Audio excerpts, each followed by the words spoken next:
পূর্ব বর্ধমানের পালশিতে খাড়গাকরন্দা গ্রামে এক অদ্ভুত কাহিনী শোনা যায় স্থানীয় বাসিন্দাদের মুখে। গ্রামবাসীর আর্থিক সচ্ছল ভালো হলেও এখানে দোতলা বাড়ি করতে নেই। এখানে বহু দেবদেবীর বাস। মা সিদ্ধেশ্বরীর নির্দেশেই কেউ দোতলা করে না, শোনা যায় স্থানীয় বাসিন্দাদের মুখে। কেউ দোতলা করতে গেলে তার ক্ষতি হয়, এমনকি তার মৃত্যু পর্যন্ত ঘটতে পারে। সরকারের পক্ষ থেকে স্কুলে দোতলা করার সময়ও গ্রামের একজন মারা যায়, তাই ভয়ে কেউ আর দোতলা করে না। এবং আপনারা সেই কথা শুনে নিন গ্রামবাসীদের মুখ থেকেই। আপনারা দেখছেন বনশ্রী নিউজে, বনশ্রী রায়ের রিপোর্ট।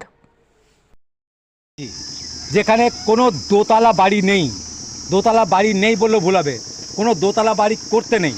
কেন করতে নেই আমরা শুনে নেব এখানের স্থানীয় বাসিন্দাদের কাছ থেকে। আমাদের বর্ধমান হাওড়া রেল লাইন পালশিতে নেমে রাস্তা বহু আগে পুরনো করন্দা গ্রাম। এই গ্রামে অনেক মন্দির ছিল, মহাদেবের মন্দির ছিল প্রায় 50 থেকে 60, এবং আরও আদি পুরনো মন্দির গৌরাঙ্গ মহাপ্রভু, নিত্যানন্দ, ওই সিদ্ধেশ্বরী মা এবং কৃষ্ণ বলরাম ইত্যাদি ঠাকুর আমাদের গ্রামে বহু ছিল পুরনো মন্দির।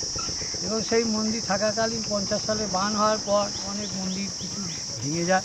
তারপরে আমরা বাপ ঠাকুরদাদের মুখে যেটা শুনেছি যে এই গ্রামে যশোদা রায় বলে একজনের ছিলেন, তিনি একজন ডাক্তারবাবু, তিনি ঘোড়ায় করে যাতায়াত করতেন। তিনি তার পয়সা থাকার জন্য তিনি এই গ্রামে নির্দেশ ছিল নাকি সিদ্ধেশ্বরী মায়ের যে এখানে কোনো গ্রামে দোতলা করতে পারবে না, কিন্তু তিনি অমান্য করে সদ্য দোতলা তৈরি করেছিলেন। এবং সেই দোতলা পড়ে গিয়ে, সদ্যই পড়ে গিয়ে চাপা পড়ে একজন মারা যান। এবং মন্দির তারপর থেকেই আমাদের আরও উন্নত হয়, এবং এই গ্রামের নির্দেশ অনুযায়ী আরও মানুষ পয়সা হওয়ার পর দু একটা দোতলা বাড়ি করে, এবং সেই বাড়িতেও তারা শান্তিপূর্ণভাবে জীবনযাপন করতে পারেননি। এবং অনেকবারই নির্দেশ শোনা যায় যে দোতলা করার জন্যই আমাদের গ্রামে এইসব মানুষরা অশান্তিতে ভুগছেন, তার ফলে আর দোতলা করা হয় না। কেউ দোতলা করেন না? না। কী নাম আপনার? আমার নাম সনদ চক্রবর্তী। হ্যাঁ, সনদ চক্রবর্তী। কী করেন আপনি? আমি এই পূজা আর্চা করি, পুরোহিতের কাজ করি।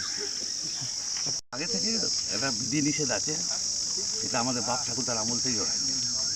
এরা জোর করে করতে গিয়েছিল, ওদের ক্ষতি হয়েছে। আর আমরা কি জানি, আমাদের দুটো জেনারেশন আমরা কিছুই জানি না। আপনারা করছেন না, কেন করেন না? ওই ওই ভীতি সন্ত্রাস, যদি কিছু হয়ে যায়। এই দোতলা নিয়ে কিন্তু মানুষের তো জনসংখ্যা বাড়ছে, তার পরিবর্তে আপনারা পারলে ওই মাঠে যেতে হবে না, পারলে মাঠে যেতে হবে, তাও দোতলা করতে পারবেন না। আগে মানুষের জীবনটা তো মানুষ জনগণ বাড়বে, মাঠ দিয়ে চলে যাবে।